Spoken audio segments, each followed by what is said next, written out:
Fiz umas rimas aqui e espero que tenha ficado bom. Tenta não reparar nela.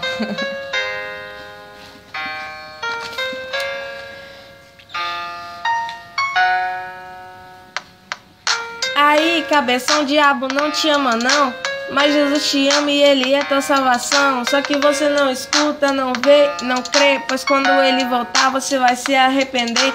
Lembrar de sua mãe dizendo: ô meu filho, aceitar Jesus, pois Ele é o único caminho. Aí você dizia: pô mãe, que nada, eu quero é curtir com os meus amigos na balada. Deixa eu te falar uma coisa, você não vale 10 centavos pro diabo, você não passa de um mísero escravo que tá só contribuindo, dando continuidade pra que ele mate um monte de menores de idade. Então, irmão, o diabo tá por aí na rua, ele não tem família, então quer destruir a sua. Entrou por uma brecha e ele não tem dó, vai só te decaindo até te levar ao pó. Mas você tem seus amiguinhos que gostam de você, então deixa eu te perguntar, se você pegar um HIV, aí te abandona em questão de segundos, mas Deus é o único que por você move o mundo. Jesus te ama, irmão, você já ouviu isso demais, só que pra você essa frase tanto faz. Jesus Cristo por você, Ele foi crucificado, gritou: está consumado, pra você ser libertado. Agora imagina aí a cena de Jesus.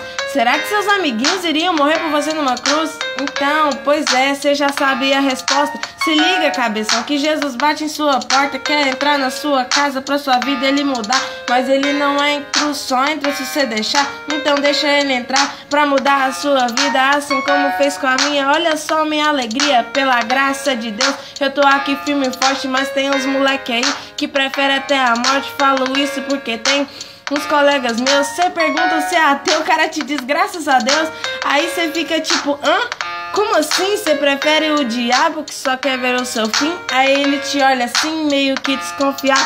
Quem é esse diabo? Eu nem acredito nesse otário. Aí você pensa que não acredita, mas ele quer destruir a sua vida, só mais forte do que ele é meu Jesus Cristo, derrota Satanás como se fosse um cisco.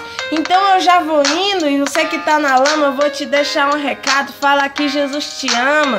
Entrega sua vida pra ele, irmão, antes que seja tarde.